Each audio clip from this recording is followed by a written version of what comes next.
We have the latest on what's happening on the island. You can expect to hear about that and more as we tour the Lambo Anglican and Patience Hill Government Primary Schools. Let's have a look at what's to come in the next half hour. I'm Davia Chambers and this is Let's Talk Tobago. Noise pollution in Tobago and what we can do to fix it. Mariah residents voiced their concerns at the Trinidad and Tobago Police Service Town meeting, and later, young people acquire new skills in digital production. These stories and more when Let's Talk Tobago continues. Stay with us. Come, there we go to Tobago, that paradise. Mamba, Robinson Crusoe, and it is said it's the land of tomorrow. Princess Margaret say, come to Tobago for holiday. Now the whole world say, come to Tobago for holiday. The Lambo Anglican Primary School has been around for more than half a century. Over the years, the school's population has grown, and today, teachers cater to almost 200 students. In our lead story this week, the Crown Point Community Partnership Association and the Division of Infrastructure, Quarries and the Environment collaborate to find solutions to noise pollution. Caroline Wallace tells us more in this report. Excessive noises, such as loud noise from bars and other establishments, the buzz of construction equipment, and other similar disturbances, especially in residential areas, can eliminate your peace of mind. This is called noise pollution, and it can be very harmful to cats, dogs, and other domestic animals. So some organizations in Tobago are tackling the problem. Entities including the Crown Point Community Partnership Association and the Division of Infrastructure, Quarries and the Environment are coming together to find solutions to noise pollution in southwestern Tobago. There are no big or small issues in Tobago currently. None. And the only way we can address each and every issue is looking at each issue, getting to the root cause, and saying how can we solve this challenge together. Noise pollution can affect your hearing and general health. The Noise Pollution Control Rules 2001, NPCR, is a piece of legislation created under provisions of the Environmental Management Act, Chapter 35. Through this document, the MA seeks to control levels of noise pollution in various areas. The Summary Offences Act provides under Section 70 for someone who is in breach of that clause and is deemed to be a nuisance to be charged and fined in the magistrate's court. In addition to that, there's other legislation. The Police Service Act allows police officers the ability to react to any breach of the peace that is done in their presence. So how can residents get immediate relief?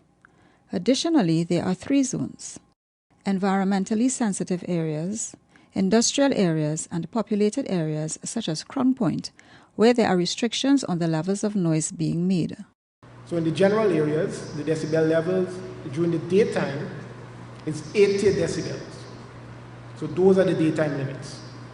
Anyone found in excess of those limits, when they are measured by environmental inspector sent out by the Environmental Management Authority, would be the subject of what we call a notice of violation. But there's something else you should know. In order to host an event, you must apply to the EMA for a noise variance, which will allow you to exceed these limits. The maximum decibel level is 85. If there's the noise that will affect you, what you can do, make sure that reports are made to the Crown Point Police Station, and the inspector is here. We expect them to be documented so that when the time comes for the renewal and you raise an objection, the court can either do one of 2 things: not renew the license and put some terms and conditions, or they may renew the license. But I think any reasonable court would not renew that license. The Noise Pollution Symposium was held at Chic Boutique Hotel.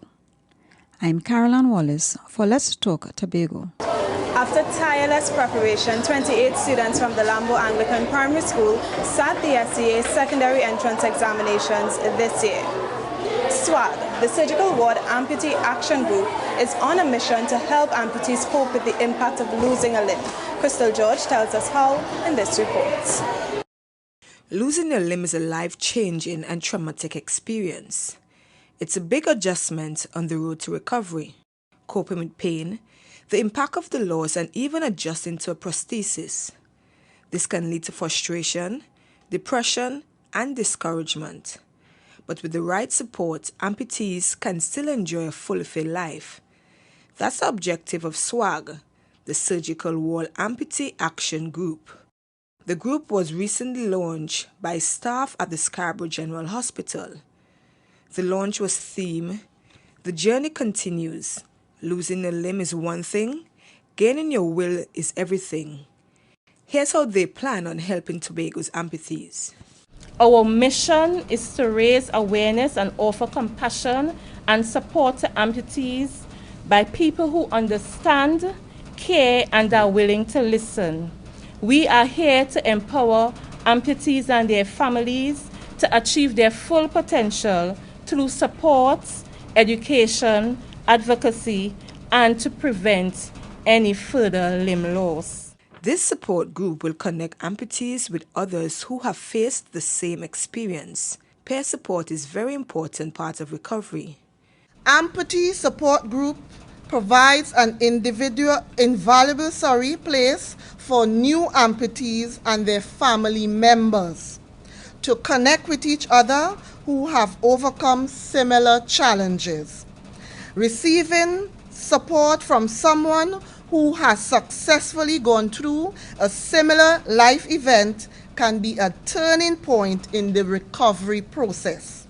In her trademark style, Dr. Crystal Skeet encouraged the amputees in attendance to stay positive via spoken word. Shall I below the knee amputation and above the knee amputation, double amputation, transmetatarsal amputation, or any complication of diabetes rob you of your hope of walking on Golden Streets? Shall a prosthetic leg or crutches, a walking stick or wheelchair make you lose your will to live, make you lose your faith, make you lose your chair? You see, nothing restricts your access. He thinks good thoughts towards you, and his plans are best.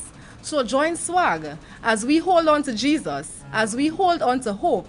This is the Surgical Ward Amputee Action Group, and we are holding on to positive expectations.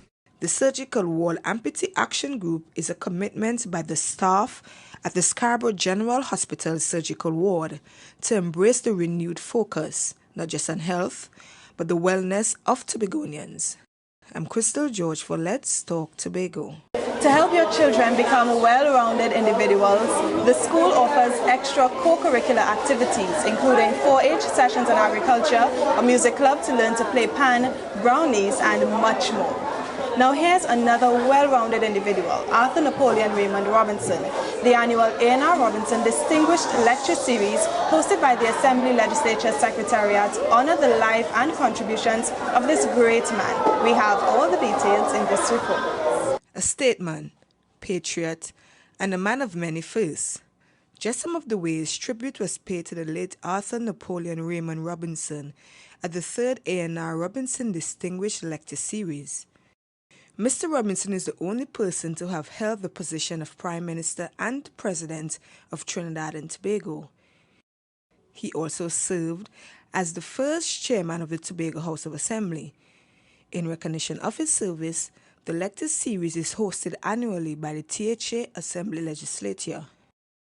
Mr. Robinson, who passed away in 2014 at 87, was remembered for his tireless contribution to Trinidad and Tobago development. Presiding officer of the House, Dr. Denise Sawyer-Fat-Anger, says that their role at the Assembly Legislature is to keep the public informed, and this lecture series is no different.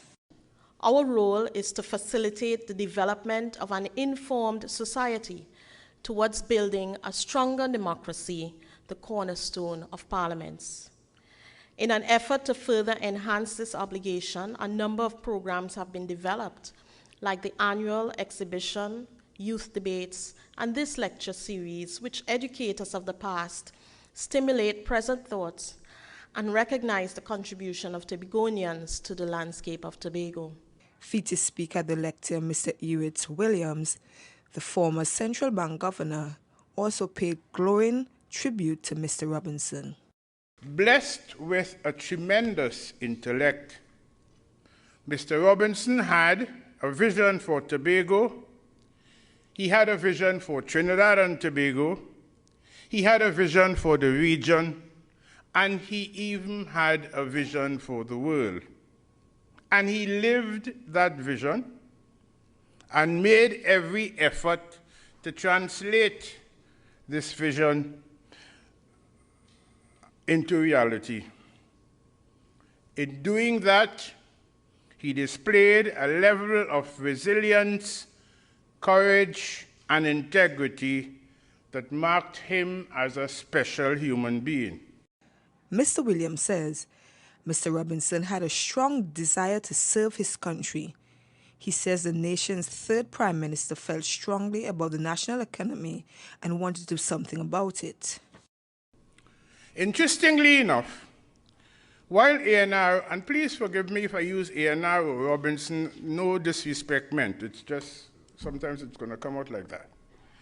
Interestingly enough, while A&R is recognized for his many achievements in politics and international law, he is almost never given credit for his role in the evolution of the economy of Trinidad and Tobago. Almost never. In my humble view, I think that his contribution in this sphere is grossly underestimated.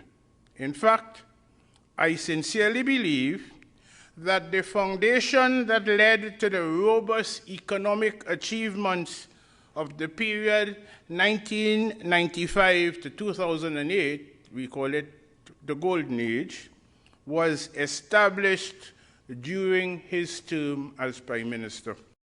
For his invaluable contributions to the nation and the International Criminal Court, Mr. Robinson's legacy will live on. That's why lecture series like these are important. They foster strong values, whether in politics, law, society, and culture. I'm Crystal George for Let's Talk Tobago. Coming up next, we join the Moriah Police Town Meeting. Stay tuned. Let's Talk Tobago. We'll be right back.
Just last term, the Lambo Anglican Primary School facilitated an exchange with Standard 2 students from the Arima New Government Primary School.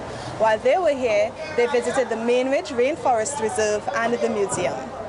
We take you now from Lambo to join us at Moriah for the Trinidad and Tobago Police Service Town Meeting, which encouraged residents to voice their concerns on issues affecting them and the wider community. Here's what dominated the meeting. Security, gangs, and even the impact of parking restrictions on businesses in the community. These were some of the issues Moriah residents raised at the latest community meeting hosted by the Trinidad and Tobago Police Service at the Moriah Community Center. The meetings provided residents with the opportunity to voice their concerns about policing in the area. It's also an effort to boost the service by police in Moriah by building closer ties between officers and the community. We know for a fact that we don't have all the answers. And in order for all of us to ensure that we continue to live in a very safe and secure community, and by extension, country, all of us, We need to join hands, work hand in hand, put our differences aside so that collectively we can really deal with this scourge of crime that is happening. Moriah residents weren't shy to make their contributions in front of the police.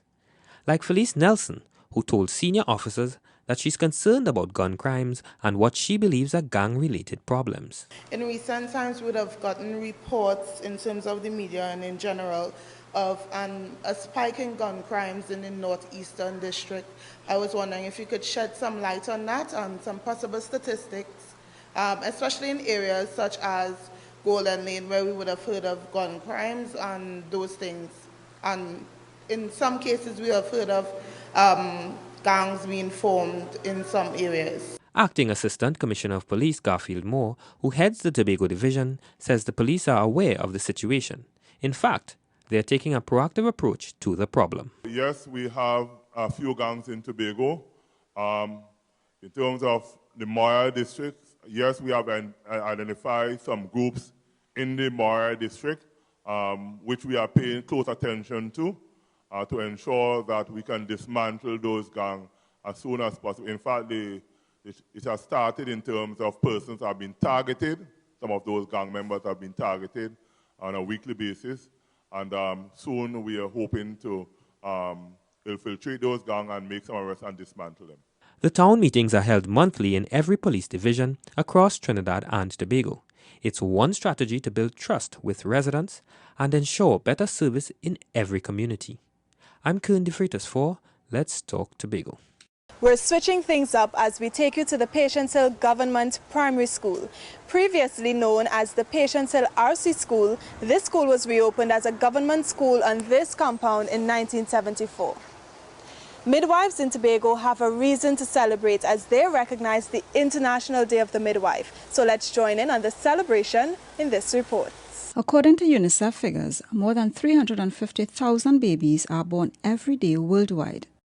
Most of them require midwives to ensure expectant mothers give birth to healthy baby boys and girls. It's the reason the world celebrated International Day of the Midwife on May 5th. The Tobago Regional Health Authority, TRHA, collaborated with the Division of Health, Wellness and Family Development to celebrate Tobago's midwives who provide an invaluable service. The theme for 2017 is Midwives, Mothers and Families, Partners for Life. The goal is to help midwives understand their roles in encouraging mothers-to-be and their families to make decisions that will result in healthy births. It's also to recognize the contributions of midwives the world over. It's important that we acknowledge their role in ensuring the safety and health of both our pregnant mothers and their babies. And so midwives of Tobago and midwives of Trinidad and Tobago, I congratulate you insofar as the dedication to duty and the service that you have been providing. Midwifery in Tobago has come a long way. Midwives at the Sebago General Hospital are now independent practitioners, and the profession continues to advance with more services being planned to enhance the quality of care that patients receive. It is hoped that very soon we'll be introducing epidural analgesia for labor for the first time. It is also hoped that we'll be introducing other modalities to assist with pain relief in labor, in particular Entonox for providing pain relief. It is also intended that midwives play a greater role in obstetric care and not just follow instructions from the doctor. Patients at the maternity ward are also praising their midwives. My maternity experience was one that in my mind could only be described as everything that could possibly go wrong did. But again, I thank God for the doctors and the midwives of the maternity department for their diligence and professionalism, because this story could have been completely different. Thanks in part to the contributions of midwives at the Sebago General Hospital, no maternal deaths have so far been recorded in Tobago for 2017. I'm Caroline Wallace for Let's Talk Tobago. Students of this primary school are well-rounded as they excel in academic and sports competitions such as mental math, hockey and football. Claire, we're going to give the environment CPR for this next story as the Yahweh Foundation goes on an educational drive to protect the environment. Omodaro Mills has more. The people of Buku are getting active to help keep their community pollution-free. Over 200 bags of plastic bottles have been collected from Buku households by the Yahweh Foundation. This is one component of the organization's Connect, Preserve and Restore initiative, which encourages people to care for the environment. The collection started in March, and by the end of the year, the organization hopes to have nearly 50% of households in Buku involved in responsible plastic disposal and recycling. We don't want the plastics to be burnt and let off toxic chemicals into the air. This is potentially threatening the livelihood of Tobago, of Buku, and any fishing village and Tobago, if the fish are going to get contaminated. We also have the turtles here in Tobago, which are very precious, and they too get affected by the plastic.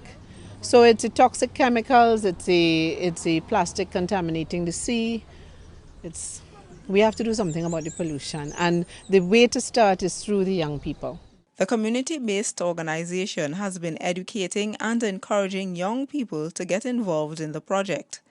They hope this will make Tobagonians more aware of the importance of keeping their communities clean. The youths, in turn, are pleased to be a part of the project. I feel happy because we are helping the environment from getting polluted. It makes me sad to see that all the animals in the sea are dying, so I decided to change that and help. I joined this team because it's very shameful to see other people throwing garbage in the environment, which is not good. There aren't any plastic recycling companies in Trinidad and Tobago, so the foundation is working with other agencies to ensure that the waste can be safely exported for processing. We are collaborating with BK Holdings, and they provide truck transport for the plastics and take them to Cove, initially the Cove Industrial Estate, where they are kept until there's sufficient quantity to be taken to Trinidad.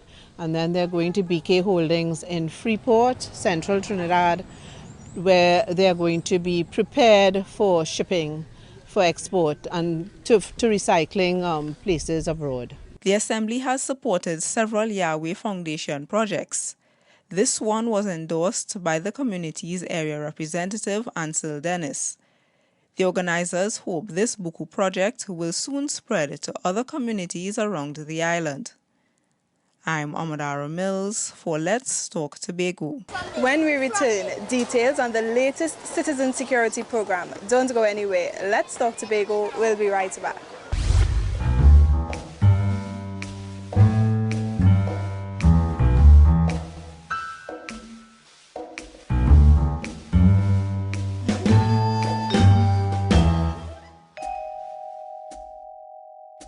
Welcome back.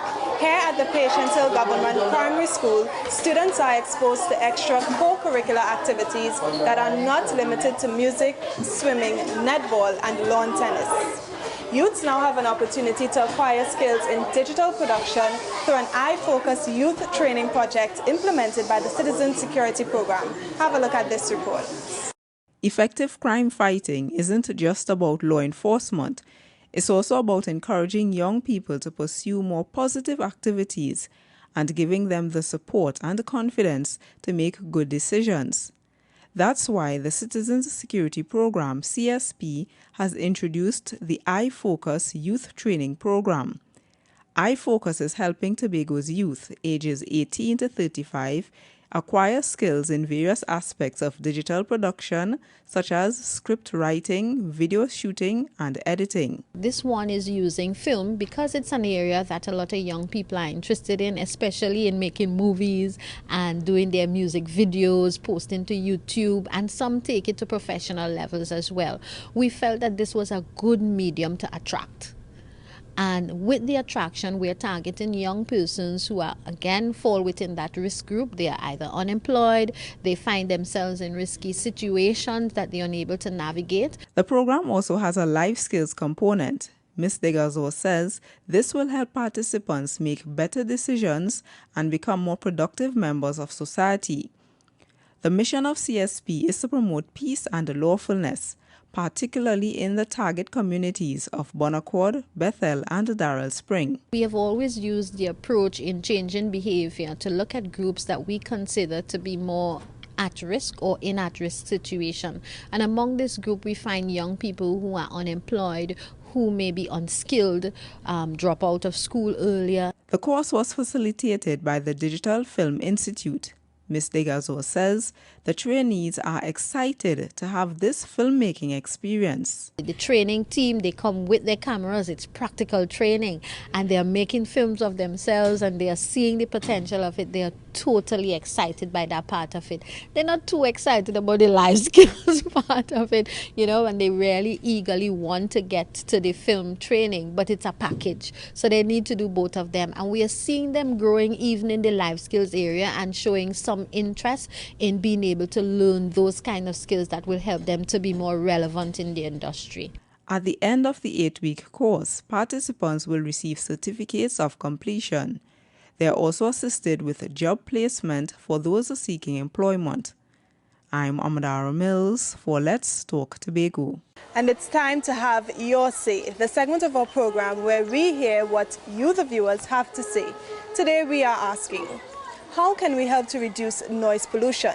While you think about it, we'll have a look at who had their say. Not playing loud music when I am home or in my vehicle while I'm passing on the roadways. Trying to reduce noise pollution is to ask our friends and colleagues to probably turn down their music, or try not to, let's say, try to be more responsible. And in general, people need to be more responsible in what they do, as in going in public places and play loud music, because it's not them alone living on the island or anywhere they live in. It's not them alone living there. So they had to accommodate for everybody who are around them, the surroundings around them. If it's old, elderly people or what, so they had to have some kind of self-respect, some kind of respect for the audience who they're playing the music wherever for. And they had to understand that people need a space publicly and indoors, you understand? So they're supposed to be responsible for themselves. Taking on the music that we play, like when we're driving in cars and stuff, take it down. And also when we party, especially in neighborhoods, it'll be really, really loud. So can we have like the community patrol to come around and tell the neighbors to take down all noises? The thing about it, play music for you. I mean, nobody didn't say they want to hear your music. You don't have a party going on. Where's the music for? Driving up and down the road with this loud music playing. You can't even hear you something happen to your car. That we have to be more responsible in the way we operate as a people. Because at some time we may have functions and, you know, the noise may be a bit loud for our neighbors, but we must able to know that by certain hours, you know, our neighbors would like to rest. So we have to be more responsible. We close another edition of Let's Talk Tobago, and as always, we thank you for watching. Please email us with your comments or queries about the program, and be sure to visit our website, like us on Facebook, and subscribe to our YouTube channel. From our house to yours, I'm Davia Chambers, along with the Department of Information, Office of the Chief Secretary, Tobago House of Assembly, wishing you a safe and very productive week. We close now with a montage of the Tobago Netball Championships. We do hope you enjoy.